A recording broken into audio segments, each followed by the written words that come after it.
স্বাগতম সবাইকে AutoCAD টিউটোরিয়ালে সবাইকে আবারও শুভেচ্ছা জানাচ্ছি আমি।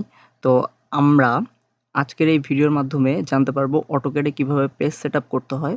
তো আমার এই চ্যানেলে আপনারা AutoCAD এর বিস্তারিত সকল ভিডিও পেয়ে যাবেন। একদম বিগিনার লেভেল থেকে অ্যাডভান্স লেভেল পর্যন্ত সমস্ত ধরনের ভিডিও পেয়ে যাবেন। আমার এই ভিডিওগুলো আপনারা যদি সবগুলা দেখেন তাহলে আপনাদের টাকা দিয়ে কোর্স কিনে কোর্স করার কোনো প্রয়োজন নাই, আমি গ্যারান্টি দিয়ে বলতে পারি।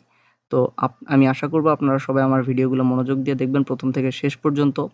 তো আজকের ভিডিওতে আমরা শিখব কিভাবে পেজ সেটআপ দিতে হয়। তো ভিডিওটা শুরু করার আগে অবশ্যই আপনারা আমার চ্যানেলটাকে সাবস্ক্রাইব করবেন, কারণ আপনারা আমার এই চ্যানেলের মাধ্যমে জানতে পারবেন AutoCAD সম্পর্কে বিস্তারিত সকল তথ্য এবং AutoCAD এর সকল টিপস অ্যান্ড ট্রিক্স।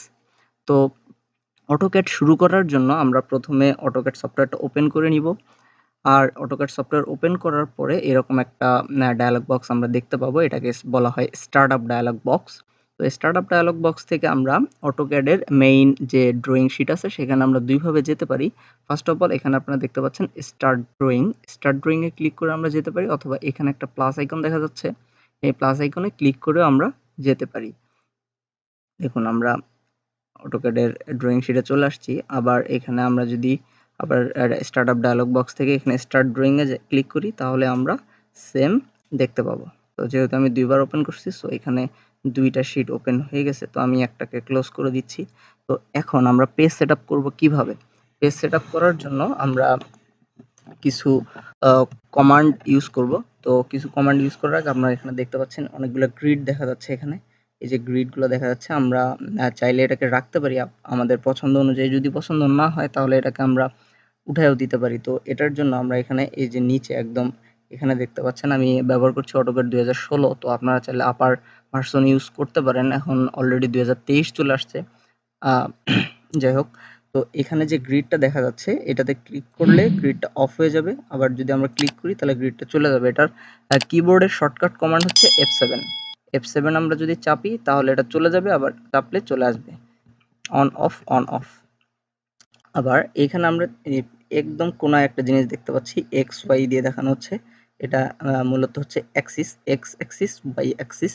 তো এইটা অনেক সময় আমাদের এদিকে দেখেন সরে যাচ্ছে, এখানে চলে আসছে, আবার অনেক সময় এদিকে চলে আসতেছে। তো আমাদের কাজের সুবিধার্থে এটাকে আমরা ফিক্সড করে দিব, একদম এই কোনারে ফিক্সড করে দিব। তো এটার জন্য আমরা কি করব, আমাদের কমান্ডে লিখব ইউসিএস, ইউসিএস আইকন। এখানে আমরা দেখতে পাচ্ছি 2 নম্বরে ইউসিএস আইকন। ইউসিএস আইকনে আমরা যখন ক্লিক করব, ইউসিএস আইকনে ক্লিক করার পরে একদম 4 নম্বরে আমরা দেখতে পাচ্ছি নন অরিজিন। আমরা নন অরিজিনে ক্লিক করে দিব, তাহলে এটা কর্নারে ফিক্সড হয়ে যাবে। এখন আমরা পেজ সেটআপ করব। পেজ সেটআপ করার জন্য প্রথমে আমাদেরকে ইউনিটটা সেটআপ দিয়ে নিতে হবে। ইউনিট সেটআপ দেওয়ার জন্য আমরা কি করব, ইউএন দিয়ে আমরা এন্টার দিব। ইউএন এন্টার দিলে আমরা এরকম একটা ইন্টারফেস দেখতে পাবো। এটাকে আমরা প্রথমে করে দিব হচ্ছে আর্কিটেকচার এবং প্রিসিশনটাকে করে দিব 00। এটা ডিগ্রি থাকবে, প্রিসিশন এটা 0 থাকবে। এবং এই ছিল এখানে কাজ, মূলত আমরা ইঞ্চিতে কাজ করব, তো এই জন্য এটা এরকম থাকছে। তারপর ওকে। এরপর আমাদের কি করতে হবে, ডাইমেনশন স্টাইল, আমাদের ডাইমেনশন স্টাইলটা চেঞ্জ করে দিতে হবে। এর জন্য আমরা কি করব, ডি এন্টার দিলে ডাইমেনশন স্টাইলের আমরা মেনুটা পেয়ে যাব। এরপরে আমরা যাব মডিফাই ক্লিক করার পর এখানে আমরা অনেকগুলো অপশন দেখতে পাবো। এখানে আমরা প্রথম থেকে সবগুলো সেট আপ করবো। প্রথমে আছে লাইন, প্রথমে আমরা দেখতে পাচ্ছি লাইনে ক্লিক করলে এখানে আমরা যে লাইনগুলো আঁকবো এই লাইনগুলা আমাদের বিভিন্ন লেয়ার করার প্রয়োজনে বিভিন্ন লেয়ারে আমরা বিভিন্ন রং দিতে পারি। যেমন ধরেন আমরা দরজার জন্য আলাদা রং ইউজ করতে পারি, আবার জানালার জন্য আলাদা রং ইউজ করতে পারি, তারপর ক্রিয়েট বিমের জন্য আলাদা রং ইউজ করতে পারি, ওয়ালের জন্য আলাদা রং ইউজ করতে পারি। সো এটাকে আমরা লেয়ার করে দিব, আলাদা আলাদা লেয়ারে সবগুলো আমরা লেয়ারে করে দিব। এবং হচ্ছে এইখানে কালার এটা বাই ডিফল্ট যা আছে থাক, কোনো সমস্যা নাই, এটা এ পর্যন্তই। এরপরে আমরা চলে যাব হচ্ছে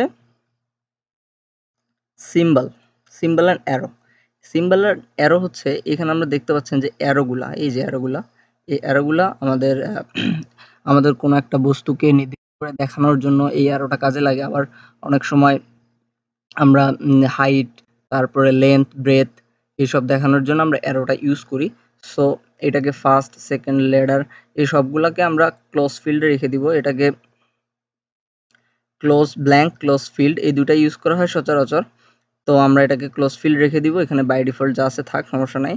আর অ্যারো সাইজ, এই অ্যারো সাইজটা আমরা করে দিব হচ্ছে 1 ইঞ্চি। অ্যারো সাইজটা আমরা করে দিব হচ্ছে 1 ইঞ্চি।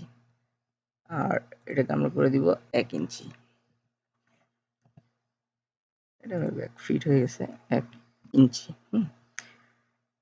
আর এদিকে বাই ডিফল্ট যা আছে কোনো সমস্যা নাই। তারপরে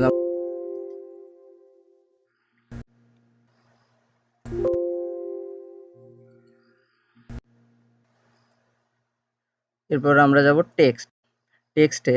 টেক্সটে এখানে দেখা যাচ্ছে স্ট্যান্ডার্ড, এটাকে আমরা চেঞ্জ করে দিব। এখানে টেক্সটের যে ফন্ট আছে এটাকে আমরা এরিয়ালে রাখতে পারি, অথবা এখানে টিতে প্রেস করলে আমরা পাবো টাইমস নিউ রোমান। এখানে টি প্রেস করলে আমরা পেয়ে যাব টাইমস নিউ রোমান।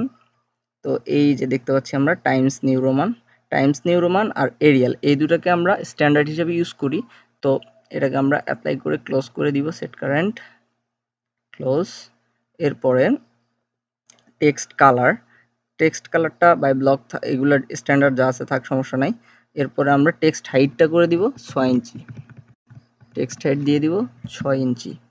আর এদিকে মোটামুটি যা আছে কোনো সমস্যা নেই। আর এইখানে একটা বিষয়, সেটা হচ্ছে অ্যালাইন্ড উইথ ডাইমেনশন লাইন। এখানে আমরা দেখতে পাচ্ছি যে অনেকগুলা এরকম দেখা যাচ্ছে। এটাকে যখন আমরা চেঞ্জ করে দিব তখন দেখেন এটা সুন্দর দেখা যাচ্ছে এখন বিষয়টা। এরপরে আমরা যাব প্রাইমারি ইউনিটে এটা করে দিব আর্কিটেকচার, তারপরে প্রিসিশন করে দিব 00। ওকে, অ্যান্ড এটা মোটামুটি শেষ। এরপরে ক্লোজ, সেট কারেন্ট, আবার ক্লোজ, সেট কারেন্ট, ক্লোজ। তো আমাদের মোটামুটি পেজ সেটআপের কাজ শেষ। আর একটা কাজ বাকি আছে, সেটা হচ্ছে লিমিট দেওয়া। যখন আমরা কাজ করতে থাকবো তখন আমাদের এই ড্রয়িং শিটটা তো আনলিমিটেড। এটা আনলিমিটেড একটা ড্রয়িং শিট। তো এটা এদিক ওদিক যে আমরা মনে করেন একটা ড্রয়িং করতেছি, এটা কোনো জায়গায় আমরা ড্রয়িং করতে হতে স্ক্রল করে কোনো জায়গায় হারায় যেতে পারে, তখন আমাদের ড্রয়িংটা খুঁজতে অনেক সমস্যা হয়ে যেতে পারে। তো আমরা এই ড্রয়িং শিটটাকে একটা লিমিটের মধ্যে নিব। এর জন্য আমাদের কি করতে হবে, লিমিটস দিয়ে নিতে হবে। এর জন্য আমরা কি করব, কমান্ডে লিখব লিমিট, LIMITS, লিমিটস লিখে এন্টার দিলে আমরা দিব একটা এন্টার দিয়ে দিছি। তো এটা 00 অটোমেটিক নিয়ে নিছে, আমরা আরেকটা এন্টার দিয়ে নিব। তাহলে কি হলো, আমরা ডাবল এন্টার দিয়ে নিলাম। এরপরে 100 ফিট, 100 ফিট, এন্টার। এরপরে আমরা দিব জেড, এন্টার, এ, এন্টার। ওকে, আমাদের পেজ সেটআপের কাজ মোটামুটি শেষ। এখন আমরা একটা লাইন টানবো, দেখা যাক। আমরা একটা লাইন টানি, এখানে একটা ধরেন ফার্স্ট কর্নার। এরপরে ধরেন আমরা এটাকে, এই যে লাইনটা আঁকাবাঁকা হয়ে যাচ্ছে, এটাকে আমরা সোজা করে নেওয়ার জন্য F8 চাপলে এটা সোজা হয়ে যাবে। দেখেন এটা সোজা হয়ে গেছে, এদিক ওদিক সোজা হয়ে গেছে। তো এটা হচ্ছে অর্থমোডটা অন অফ করার মাধ্যমে আমরা লাইনটাকে সরল রেখায় রাখতে পারি। তো আমরা এটাকে ধরেন 15 ফিট নিলাম, 15 ফিট, এন্টার। এই যে আমরা যে লাইনটা নিলাম, এই লাইনটা এখানে দেখা যাচ্ছে। এই যে লাইনটা আমরা যে মাপগুলা সেটআপ দিলাম, এটা ঠিক আছে কিনা এটা দেখার জন্য আমরা এখানে দেখতে পাবো যে ডাইমেনশন। এখানে ডাইমেনশনে ক্লিক করলে এখানে ফার্স্ট কর্নার, এইখানে সেকেন্ড কর্নার,